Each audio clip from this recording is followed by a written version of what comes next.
Bonjour tout le monde et bienvenue sur cette nouvelle vidéo. Je suis Adil Jawahari, consultant réglementé en immigration canadienne.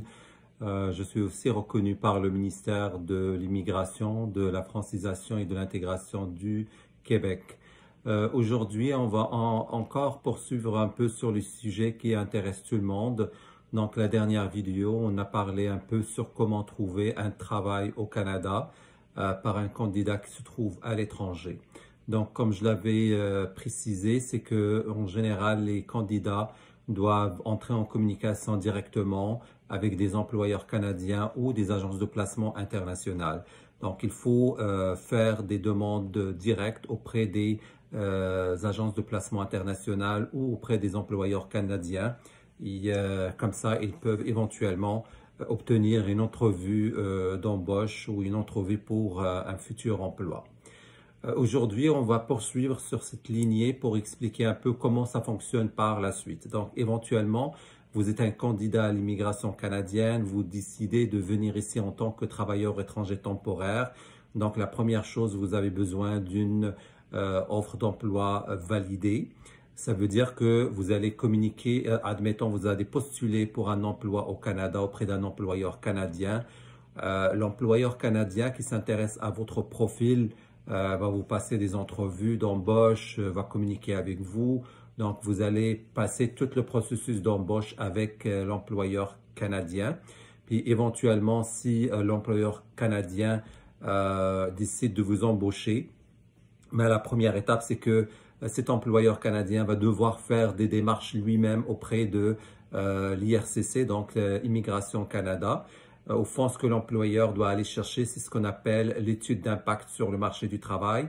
L'employeur va devoir préparer l'UMT qui va faire la preuve que cet impact-là va être un impact favorable et non pas plutôt un impact positif et non pas négatif. Donc, une fois que l'employeur canadien a obtenu une réponse positive sur l'UMT, c'est là où il va pouvoir vous envoyer ce qu'on appelle une offre d'emploi validée ou un contrat de travail validé.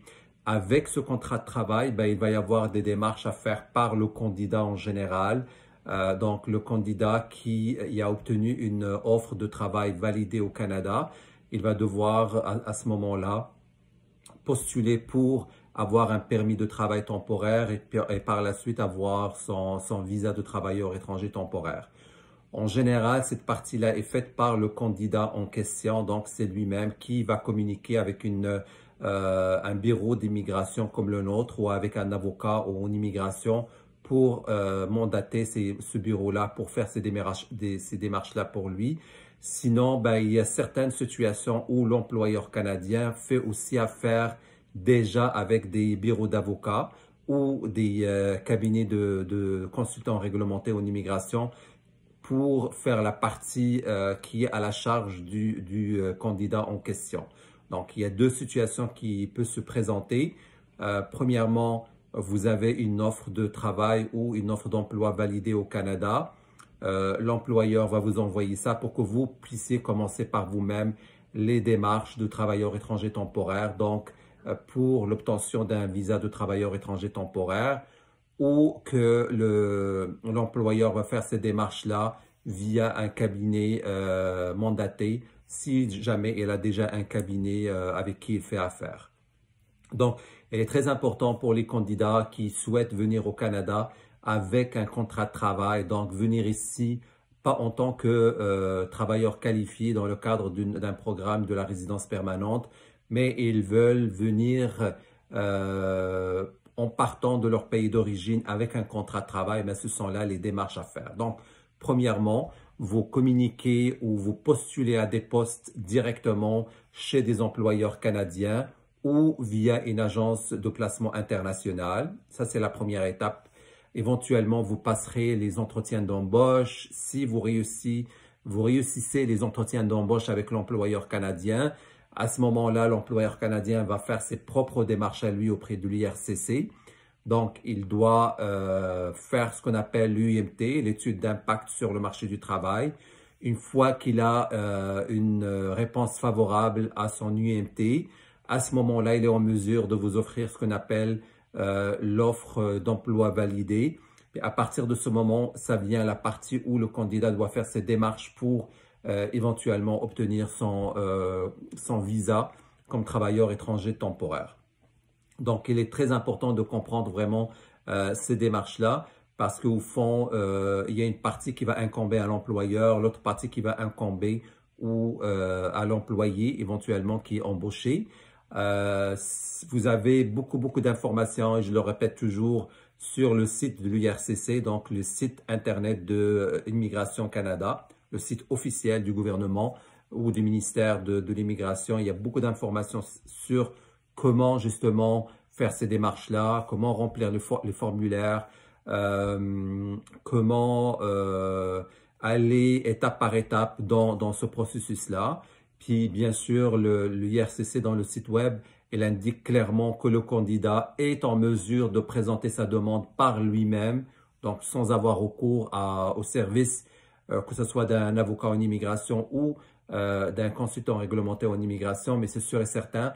Vous allez voir quand vous allez sur le site internet, il y a beaucoup d'informations, surtout légales. Il y a aussi matière à interprétation légale. Moi, je conseille fortement, bien sûr, d'aller avec un des deux, donc soit un avocat en immigration, soit un consultant réglementaire en immigration, soit un paralégal ou parajuriste, parce qu'au fond, ce sont les trois catégories. Et les notaires aussi au Canada sont habilités à faire des dossiers d'immigration. Donc, allez avec des conseillers légaux qui sont en mesure de vous accompagner, d'interpréter les textes, de remplir aussi les formulaires à votre place sans faire d'erreur, parce que la moindre erreur, des fois, ça peut occasionner des délais, des rejets aussi de dossiers. Donc, encore une fois, je vous souhaite beaucoup de chance dans vos démarches. On va essayer la prochaine vidéo d'aller vers le système de l'entrée express, à moins que je reçoive d'autres questions par rapport à d'autres sujets, comme je l'ai fait aujourd'hui, parce que aujourd'hui, on était supposé parler de l'entrée express, le système, la grille de sélection, la classification nationale des professions, mais vu le nombre de demandes ou le nombre de questionnements que je reçois sur le statut de travailleur étranger temporaire, on a décidé de avancer plutôt la vidéo sur les travailleurs étrangers temporaires. Et encore une fois, mille bonnes chances à tous les candidats qui souhaitent améliorer leur situation à travers le monde en venant au Canada pour éventuellement avoir une qualité de vie meilleure. Merci et merci encore pour les abonnés qui nous suivent et qui font des commentaires aussi sur les vidéos, qui partagent. On apprécie énormément votre participation.